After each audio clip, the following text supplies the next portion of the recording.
Good evening, everybody. This is Keith Bear with Possum Sausage Forge.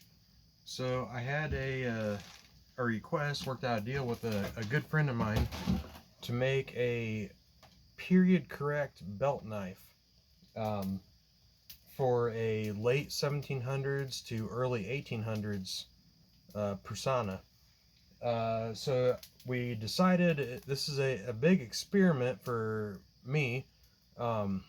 I decided to forge a knife out of wrought iron, and over the past going on about 45 minutes now, I've been baking that wrought iron knife in essentially a loaf that I made out of charcoal dust, flour, and salt.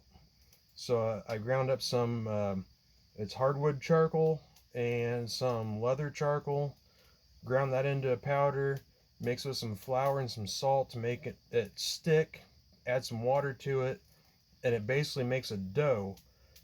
I made that into like a loaf around the blade. I heated it up over the forge to kind of like bake it. I actually used I used my little shovel. So I laid it in here. You can see the mark where it was laying. And I basically baked it on top of the coals for a good half hour. And I flipped it, you know, trying to dry it out, draw the moisture out, and bake a loaf of nice crunchy bread. And then once that was all baked out, all the moisture was baked out, I laid it on top of the coals, re-stoked the fire, you know, add more charcoal to it, and then just let that burn down on its own with no forced air. So it's burned just like your charcoal, a grill would.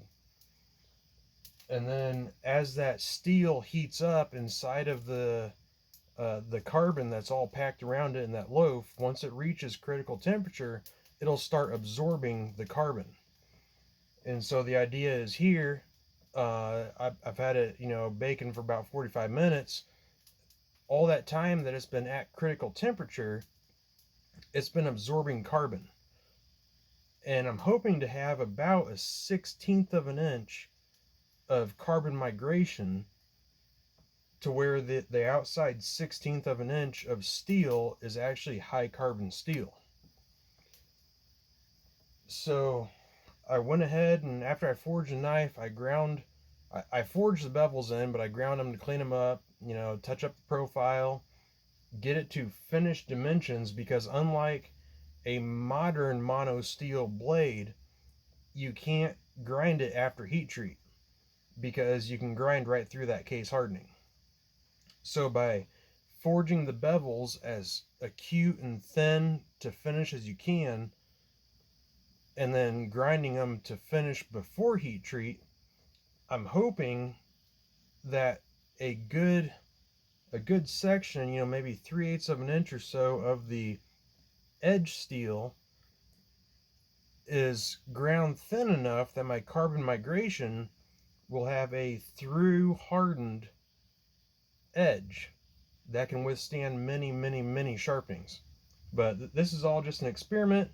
It's something that we, you know, agreed on, where he wanted this knife and I wanted to try this technique. And you know, I told him, I said, you know, if this, I told him to abuse this knife.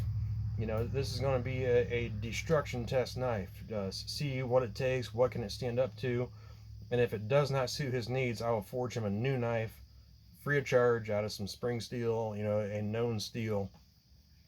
But I'm just getting ready to pull this sucker out of the forge.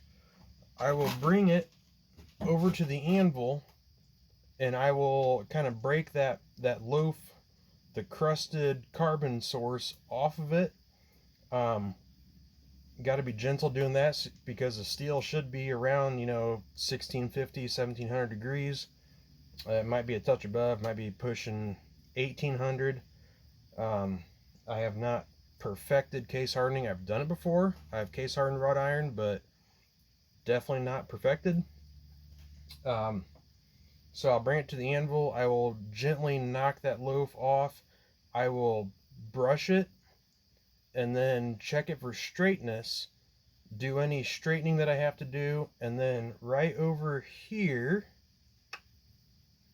is my bucket of water. So I would go from forge to anvil, knock the crust off, brush it, straighten it, right into the bucket, quench it. And hopefully we will have a nice hardened steel blade, or nice case hardened wrought iron blade. So let's get at it and see what happens. Get my hammer ready. There's my brush.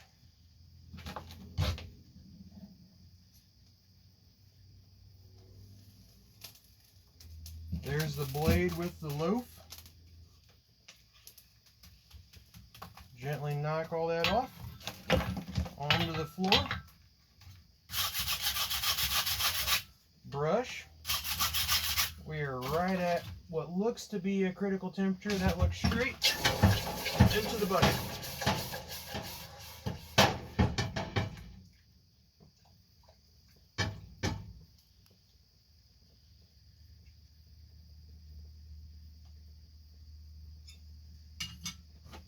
It seems to be nice and cooled. We did get a little bit, can't really see it from here, a little bit of interesting color, the typical case coloring. It looks like scale broke off nice, so I've got high hopes for that being hardened.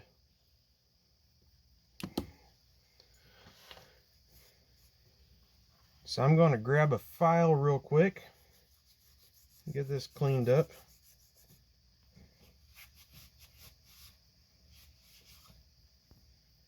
Yeah, that scale broke off nice. I don't know where the best light's going to be, but that scale broke off real nice, like it does on a good quench. So I grab a file, we'll see if it skates, move on from there.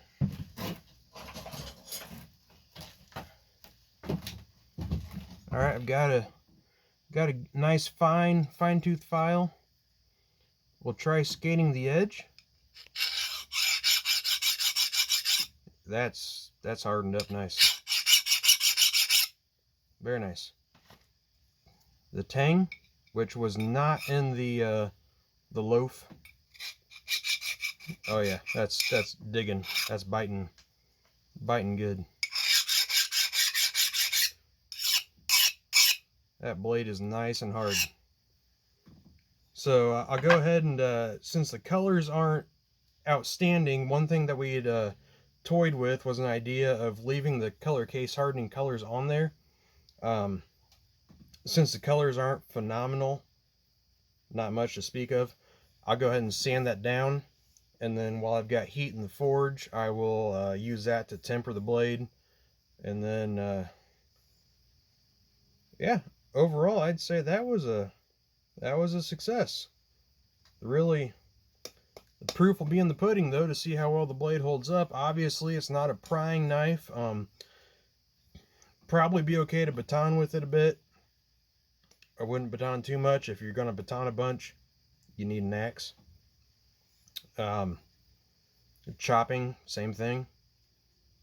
Carry a little scout axe, a little boy's axe, you know. Don't waste your time on destroying your knife in a survival situation.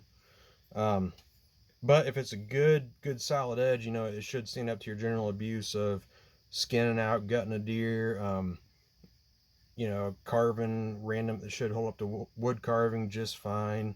Even, you know, quartering deer, you know, doing the boning work. A good edge, and I'm going to probably bite my own, or kick myself in the face for saying this. A good knife, you should be able to bone out without destroying your edge. Like I said, probably gonna kick myself for saying that, but there she is. The case hardening, I believe, went fine. I don't know exactly how deep the hardening went, but I do have a grind. Won't really be able to see it, I guess. Ground the bevels, so I'm hoping you know, about 3/8 of an inch back, it is essentially through hardened. And so you'd have to sharpen that knife way back to there before you start hitting soft wrought iron. But may do a follow-up video, may not. Either way, that's the largest wrought iron that I've case hardened in my forge like this, and it went perfectly. So thanks for watching.